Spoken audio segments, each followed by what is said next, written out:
ഇന്ന് രാവിലെ നമുക്ക് കുറച്ച് അൺബോക്സ് ചെയ്യാം. കുറച്ച് കാലമായി വന്നു കിടക്കുന്ന പാക്കേജാണ്. ഇന്നെങ്കിലും സൈസും അളവും വീതിയും വലുപ്പവും ഒക്കെ നോക്കിയിട്ടില്ലെങ്കിൽ റിട്ടേൺ ചെയ്യാനുള്ള ഒരു സ്കോപ്പ് ഉണ്ടാവില്ല. പക്ഷെ അത്ഭുതം എന്ന് പറയട്ടെ, നമുക്കൊന്നും റിട്ടേൺ ചെയ്യേണ്ട ആവശ്യമില്ല കേട്ടോ. എല്ലാം നല്ല അടിപൊളി സ്വെറ്റേഴ്സ് ആയിരുന്നു. ഇനി ഈ പെട്ടി എന്താണെന്നറിയോ? Protein powder. ഒരു പുതിയ ആചാരങ്ങൾ യുനോ. ഇന്നലെ രാത്രി പിന്നെ ഞങ്ങൾ 1, 2, 3 ഒക്കെ പറഞ്ഞ് ഞങ്ങൾ 3 ആൾക്കാരും ഉറങ്ങിയിട്ടില്ല. പറഞ്ഞത് മുഴുവൻ ഇവനും കേട്ടത് മുഴുവൻ ഞങ്ങളും ആന്നേ ഉള്ളൂ. ഇവർക്കൊക്കെ പിന്നെ എന്തു ആവാലോ. വേണ്ടപ്പിഷ്ടം പോലെ ഭക്ഷണം, സുഖമുള്ള സമയത്ത് കിടന്ന് ഉറക്കം. ഒന്ന് വലുതാവട്രാ, ഇഷ്ടം പോലെ പണിയെടുപ്പിക്കുന്നുണ്ട് ഞാൻ. ഓക്കെ, സമയമായിട്ടുണ്ട്. കരച്ചിലിന്റെ ടോണ് മാറി തുടങ്ങി.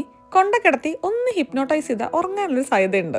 ഉറക്കക്ഷീണ യുവി ബോയ്ക്ക് മാത്രമല്ല, എനിക്കും ഉണ്ട്. പക്ഷെ ഇപ്പൊ കിടന്ന് ഉറങ്ങാനുള്ള ഒരു ഓപ്ഷൻ ഇല്ലാത്തതുകൊണ്ട് നമുക്ക് പണിക്ക് കിടക്കാം. ഒരു മുട്ട പുഴുങ്ങി തുടങ്ങാം. 1 അല്ല 6. ഈ വീട്ടിൽ ഏറ്റവും ചെലവുള്ള കാര്യം എന്താണെന്ന് അറിയോ? മുട്ട വാങ്ങി തറവാട് കുടുംബാവുന്ന ഒരവസ്ഥ ഞാൻ കാണുന്നുണ്ട്. ഇനി ഒരു സവാളയും 1, 2 വെളുത്തുള്ളിയും തോലൊക്കെ കളഞ്ഞ് കഴുകി വൃത്തിയാക്കി ചെറിയ കഷ്ണങ്ങളായി മുറിച്ചെടുക്കാം. ഇനി ബാലയ്യ സ്റ്റൈലിൽ ഒരു കക്കരിക്ക എടുക്കാം. ഇതും ചെറിയ കഷ്ണാക്കി മുറിച്ചെടുക്കാട്ടോ.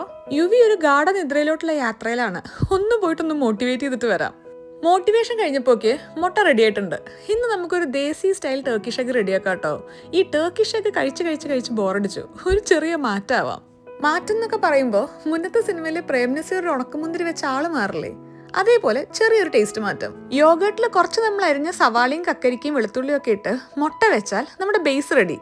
ഇനി കുറച്ച് മഞ്ഞപ്പൊടിയും മുളക് പൊടിയും കസൂരി മേത്തിയും കൂടെ ബട്ടറിലൊന്ന് ചൂടാക്കിയെടുത്ത് അതും കൂടെ ആഡ് ചെയ്യാം. ഇനി കാണാനൊരു അലങ്കാരത്തിനും വായക്കൊരു അലങ്കോലത്തിനും വേണ്ടി കുറച്ച് മല്ലിച്ചപ്പും കൂടെ.